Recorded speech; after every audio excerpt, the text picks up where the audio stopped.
உங்கள் ஆற்றலை மீண்டும் அழைக்கிறது. நீங்கள் வெளி உலகத்திலிருந்து துண்டிக்கப் போகிறீர்கள் என்றால் உங்கள் மூளை அலைகளை எவ்வாறு மாறுவது என்பதை நீங்கள் கற்றுக்கொள்ள வேண்டும். எனவே ஒரு கணம் மூளை அலை அதிர்வெண்களை பற்றி பேசலாம். நீங்கள் விழித்திருக்கும் மற்றும் நனவாக இருக்கும் பெரும்பாலான நேரங்களில் நீங்கள் மூளை அலை அதிர்வெண்களின் பீட்டா வரம்பில் இருக்கிறீர்கள். பீட்டா குறைந்த வரம்பில் அளவிடப்படுகிறது, நடுத்தர மற்றும் உயர் அளவிலான அதிர்வெண்கள். குறைந்த தூர பீட்டா என்பது வெளி உலகத்திலிருந்து எந்த அச்சுறுத்தல்களையும் நீங்கள் உணராதபோது ஒரு நிதானமான நிலை, ஆனால் விண்வெளி மற்றும் நேரத்தில் உங்கள் உடலை பற்றி நீங்கள் இன்னும் அறிந்திருக்கிறீர்கள். நீங்கள் படிக்கும்போது, நட்பான உரையாடலின் போது, உங்கள் மகளை கவனிக்கும்போது அல்லது ஒரு விரிவுரையை கேட்கும்போது நீங்கள் இந்த நிலையில் இருக்கிறீர்கள். மிட் ரேஞ்ச் பீட்டா என்பது சற்று தூண்டப்பட்ட நிலை, அதாவது நீங்கள் ஒரு குழுவில் இருக்கும்போது முதல் முறையாக அனைவருக்கும் உங்களை அறிமுகப்படுத்திக் கொள்ளுங்கள், மேலும் அனைவரின் பெயரையும் நினைவில் கொள்ள வேண்டும். நீங்கள் அதிக விழிப்புடன் இருக்கிறீர்கள், ஆனால் நீங்கள் அதிக மன அழுத்தத்தில் இல்லை அல்லது முற்றிலும் சமநிலையிலிருந்து வெளியேறவில்லை. இடைப்பட்ட பீட்டாவை நல்ல மன அழுத்தமாக நினைத்து பாருங்கள். உயர் வரம்பு பீட்டா என்பது மன அழுத்தத்தின் ஹார்மோன்களில் நீங்கள் ஜாக் செய்யப்படும் போது நீங்கள் இருக்கும் நிலை. நீங்கள் உயிர்வாழும் உணர்ச்சிகளை வெளிப்படுத்தும்போது நீங்கள் வெளிப்படுத்தும் மூளை அலைகள் இவை: கோபம், எச்சரிக்கை, கிளர்ச்சி, துன்பம், துக்கம், பதட்டம், விரக்தி அல்லது மனச்சோர்வு உட்பட. உயர் வரம்பு பீட்டா குறைந்த வரம்பு பீட்டாவை விட 3 மடங்கு அதிகமாகவும் இடைப்பட்ட பீட்டாவை விட 2 மடங்கு அதிகமாகவும் இருக்கலாம். உங்கள் விழித்திருக்கும் நேரத்தின் பெரும்பகுதியை பீட்டா அதிர்வெண் மூளை அலைகளில் செலவிடும்போது உங்கள் நாள் முழுவதும் ஆல்பா அதிர்வெண் மூளை அலைகளிலும் மூழ்குகிறீர்கள். நீங்கள் நிதானமாகவும் அமைதியாகவும் ஆக்கப்பூர்வமாகவும் உள்ளுணர்வுடனும் இருக்கும்போது ஆல்பா மூளை அலைகளை காண்பிக்கிறீர்கள்.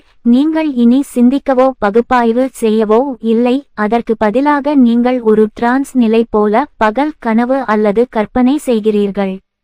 உங்கள் கவனத்தின் பெரும்பகுதியை உங்கள் வெளி உலகில் வைக்கும்போது பீட்டா மூளை அலைகள் சுட்டிக்காட்டினால் உங்கள் உள் உலகில் உங்கள் கவனத்தை அதிகம் செலுத்தும்போது ஆல்பா மூளை அலைகள் குறிக்கின்றன.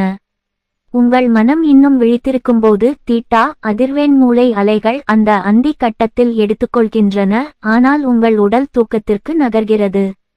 இந்த அதிர்வெண் தியானத்தின் ஆழமான நிலைகளுடன் தொடர்புடையது. டெல்டா அதிர்வெண் மூளை அலைகள் பொதுவாக ஆழ்ந்த மறுசீரமைப்பு தூக்கத்தின் போது வருகின்றன.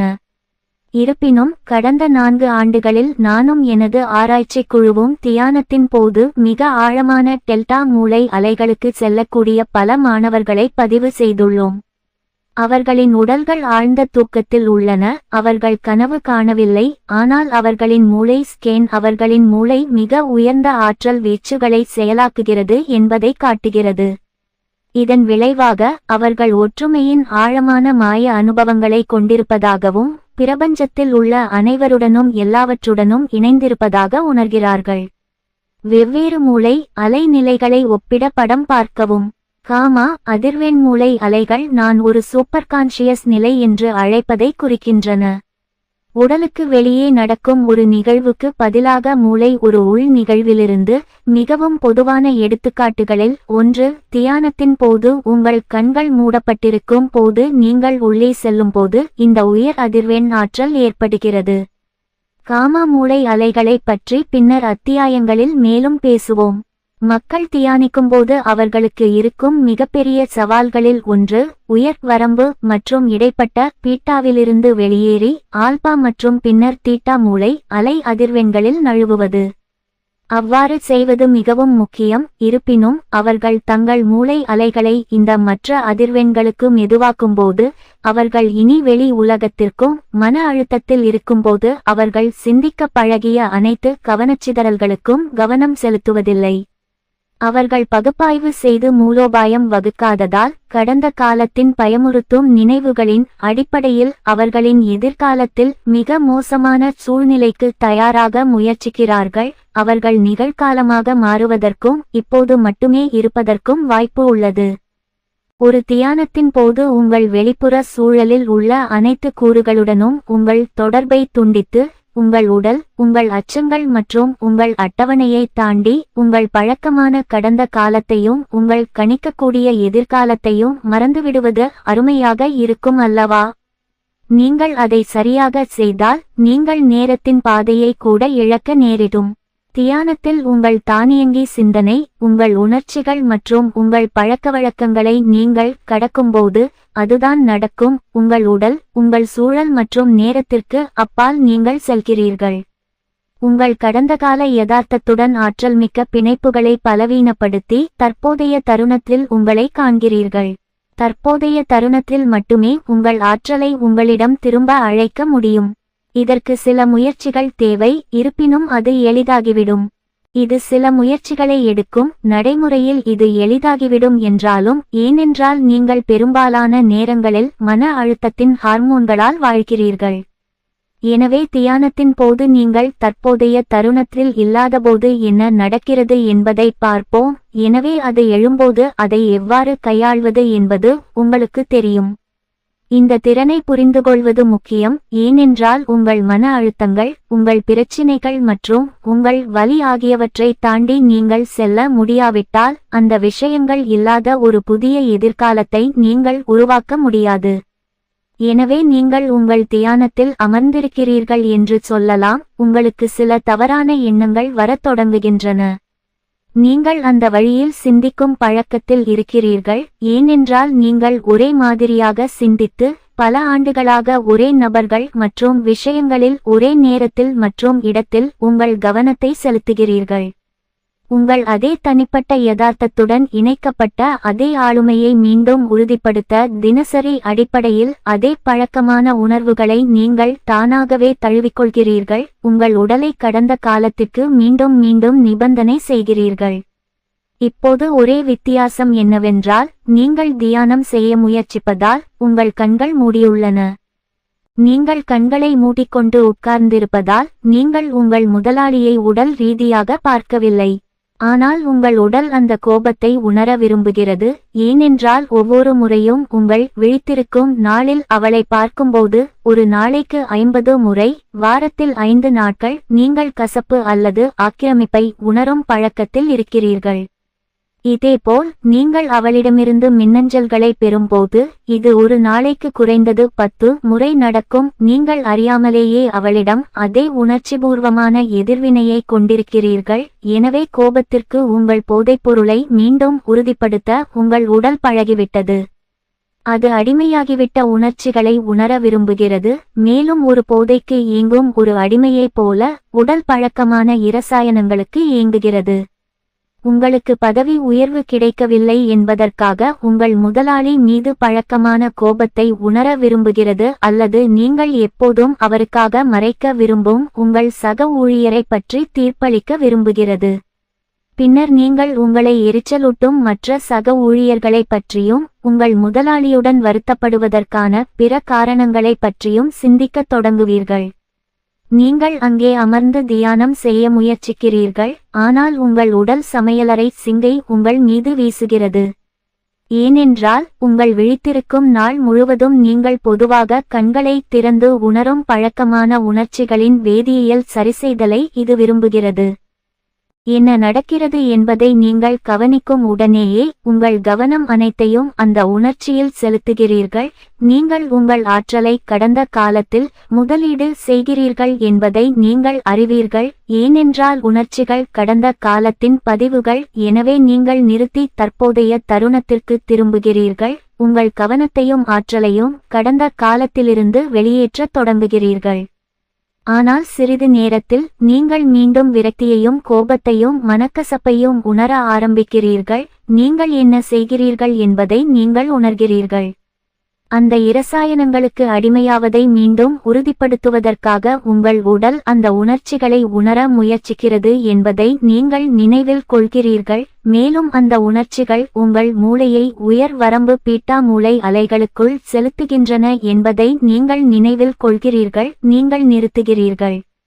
ஒவ்வொரு முறையும் நீங்கள் இடைநிறுத்தப்பட்டு உங்கள் உடலை நிலைநிறுத்தி தற்போதைய தருணத்திற்கு திரும்பும்போது, அது இனி மனம் அல்ல, நீங்கள் மனம் என்று உங்கள் உடலுக்குச் சொல்கிறீர்கள். ஆனால் பின்னர் நீங்கள் பார்க்க வேண்டிய நபர்கள், நீங்கள் செல்ல வேண்டிய இடங்கள் மற்றும் அந்த நாளின் பிற்பகுதியில் நீங்கள் செய்ய வேண்டிய விஷயங்கள் பற்றிய எண்ணங்கள் உங்கள் மனதில் நகரத் தொடங்குகின்றன. உங்கள் முதலாளி அந்த மின்னஞ்சலுக்கு இன்னும் பதில் அளித்தாரா என்று நீங்கள் ஆச்சரியப்படுகிறீர்கள், மேலும் உங்கள் சகோதரியின் தொலைபேசி அழைப்பையும் நீங்கள் பதிலளிக்கவில்லை என்பது உங்களுக்கு நினைவிருக்கிறது.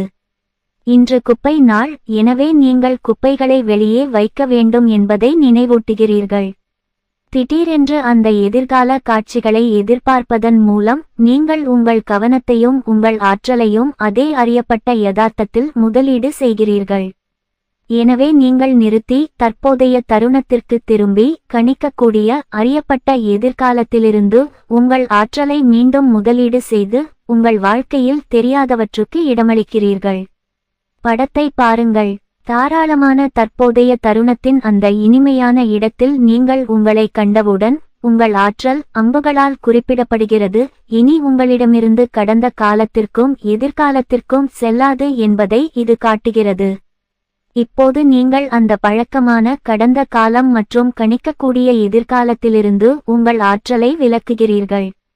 நீங்கள் இனியும் அதே சுற்றுகளை ஒரே வழியில் சுடவும் வயரிங் செய்யவும் மாட்டீர்கள், மேலும் அதே உணர்ச்சிகளை உணர்வதன் மூலம் அதே மரபணுக்களை அதே வழியில் நீங்கள் இனியும் ஒழுங்குபடுத்தவோ சமிக்ஞை செய்யவோ இல்லை. இந்த செயல்முறையை நீங்கள் தொடர்ந்து செய்தால் உங்கள் கடந்த தற்போதைய யதார்த்தத்துடன் உங்களை இணைக்கும் ஆற்றல்மிக்க பிணைப்புகளை உடைப்பதன் மூலம் அந்த ஆற்றலை நீங்கள் தொடர்ந்து உங்களிடம் அழைக்கிறீர்கள். இது நிகழ்கிறது ஏனென்றால் நீங்கள் உங்கள் கவனத்தையும் ஆற்றலையும் உங்கள் வெளிப்புற உலகத்திலிருந்து எடுத்து அதற்கு பதிலாக உங்கள் உள் உலகில் வைக்கிறீர்கள், மேலும் உங்கள் உடலைச் சுற்றியுள்ள உங்கள் சொந்த மின்காந்த புலத்தை உருவாக்குகிறீர்கள். இப்போது உங்களிடம் ஆற்றல் உள்ளது, அதை நீங்கள் புதியதை உருவாக்க பயன்படுத்தலாம். ஆச்சரியப்படுவதற்கில்லை, உங்கள் கவனம் இறுதியில் மீண்டும் அலையத் தொடங்குகிறது. நீங்கள் தொடர்ந்து தியானத்தில் அமரும்போது உங்கள் உடல் மிகவும் எரிச்சலடைகிறது மற்றும் பொறுமையற்றதாகிறது, ஏனெனில் அது ஏதாவது செய்ய விரும்புகிறது.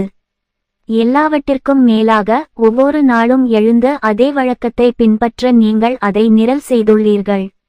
அது தியானத்தை விட்டுவிட விரும்புகிறது, கண்களை திறந்து யாரையோ பார்க்கலாம்.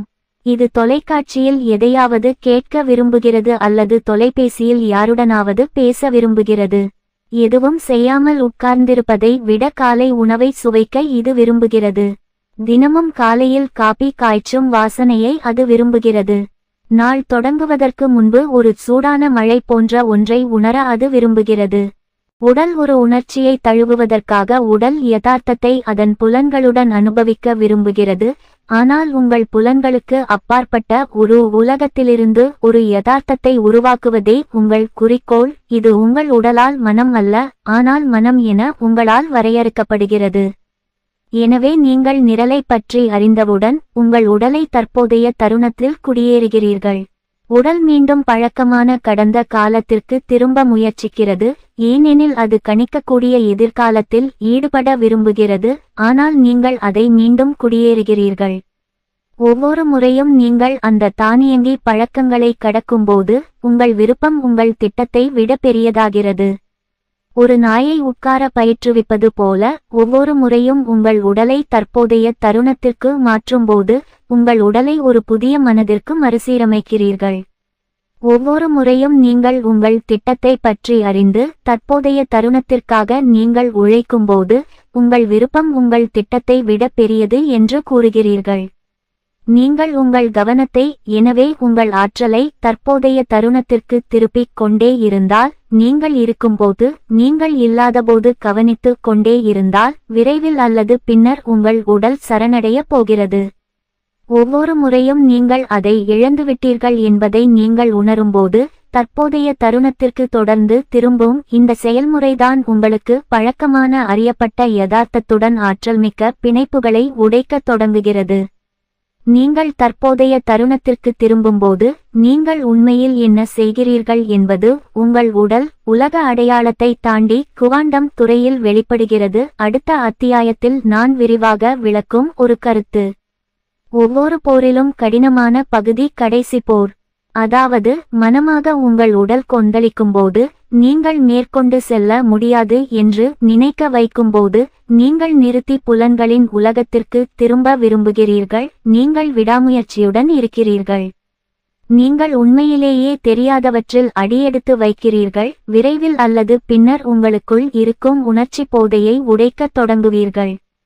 உங்கள் குற்ற உணர்வு, உங்கள் துன்பம், உங்கள் பயம், உங்கள் விரக்தி, உங்கள் மனக்கசப்பு அல்லது உங்கள் தகுதியின்மை ஆகியவற்றை தாண்டி நீங்கள் செல்லும்போது கடந்த காலத்தில் உங்களை நங்கூரமிடும் பழக்கவழக்கங்கள் மற்றும் உணர்ச்சிகளின் சங்கிலிகளிலிருந்து உங்கள் உடலை விடுவிக்கிறீர்கள். இதன் விளைவாக நீங்கள் இப்போது உங்களிடம் திரும்பி வரும் ஆற்றலை விடுவிக்கிறீர்கள். இந்த சேமிக்கப்பட்ட உணர்ச்சி ஆற்றல் அனைத்தையும் உடல் வெளியிடுவதால் அது இனி மனமாக மாறாது. உங்கள் பயத்தின் மறுபக்கம் தைரியம், உங்கள் பற்றாக்குறையின் மறுபக்கத்தில் முழுமை, உங்கள் சந்தேகத்திற்கு அப்பாற்பட்டது தெரியும் என்பதை நீங்கள் கண்டுபிடிப்பீர்கள்.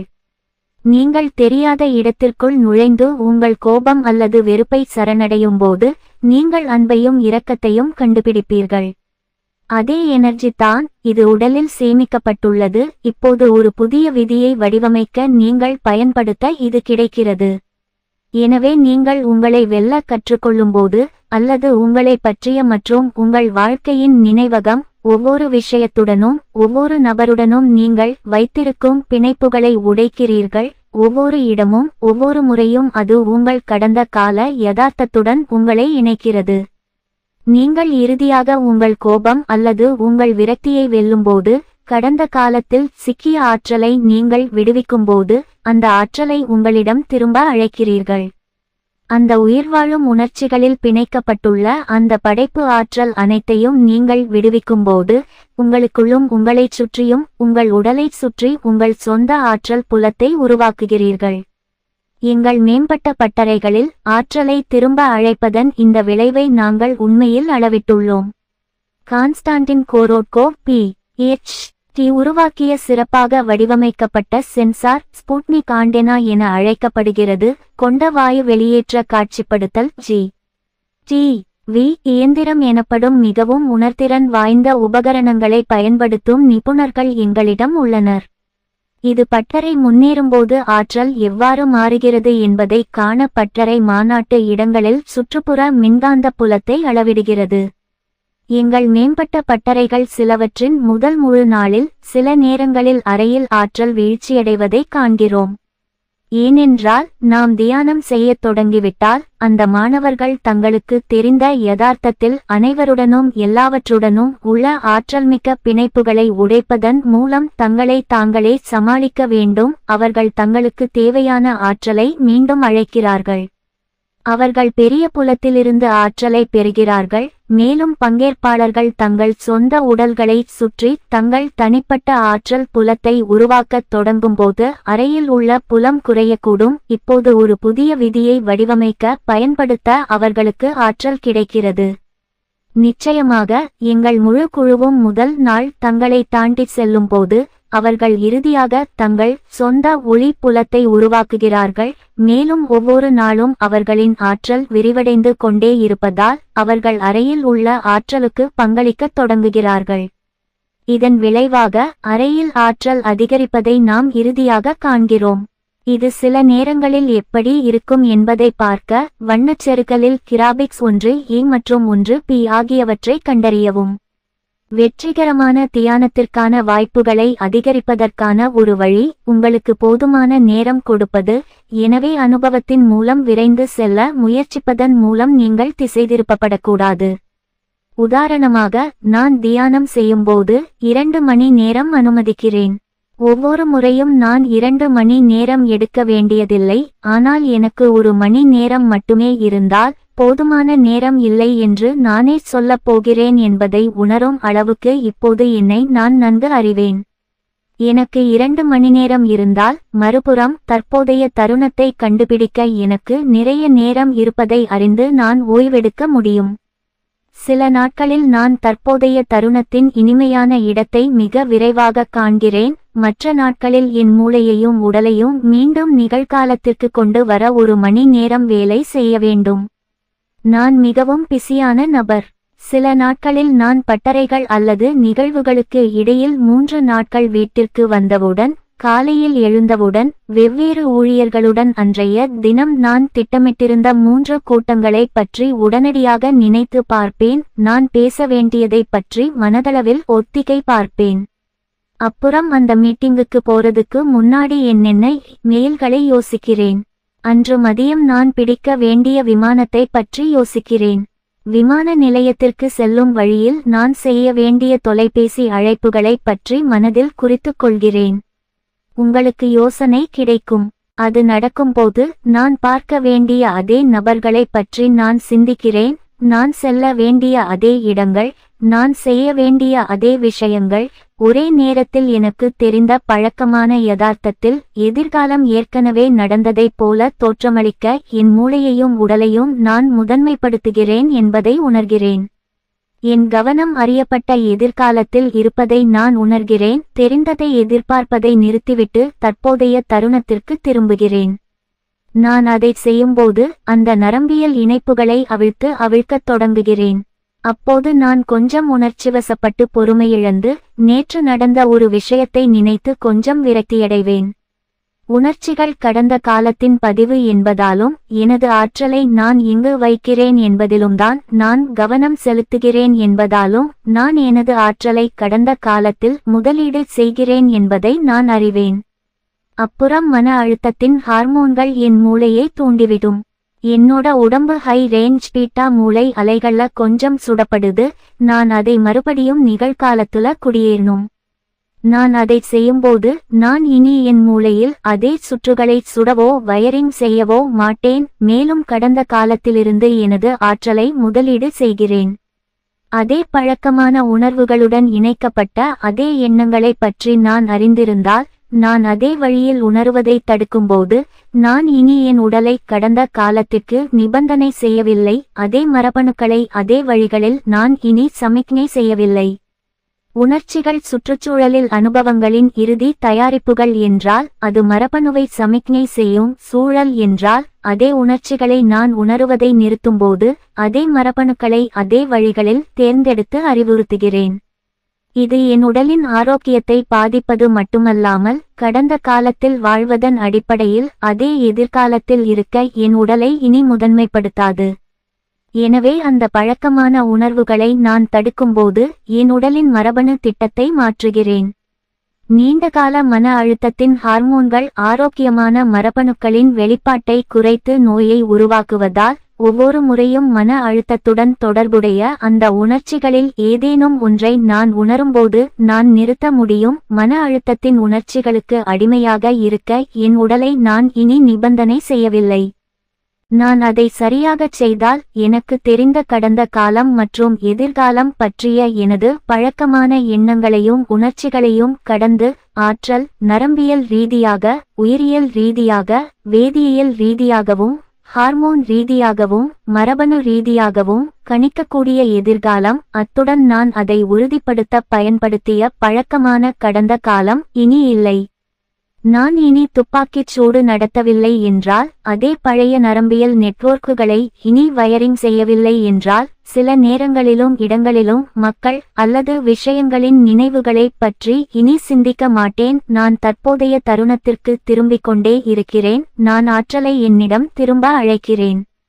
படத்தை பாருங்கள். பழக்கமான கடந்த காலமும் கணிக்கக்கூடிய எதிர்காலமும் இனி எவ்வாறு இல்லை என்பதை நீங்கள் காணலாம். இப்போது நான் தாராளமான தற்போதைய தருணத்தின் இனிமையான இடத்தில் இருக்கிறேன். உருவாக்க எனக்கு ஆற்றல் கிடைக்கிறது. என் உடலைச் சுற்றி எனது சொந்த ஆற்றல் புலத்தை உருவாக்கியுள்ளேன். ஒவ்வொரு முறையும் நான் உழைத்திருக்கிறேன். சில நேரங்களில் மணிக்கணக்கில் என்னை தாண்டி நித்தியம் என்று அழைக்கப்படும் இடத்தை கண்டுபிடிப்பேன். நான் உண்மையிலேயே உடைக்கிறேன். நான் எப்போதும் ஒரே விஷயத்தை நினைத்தேன். அது மிகவும் மதிப்புக்குரியது.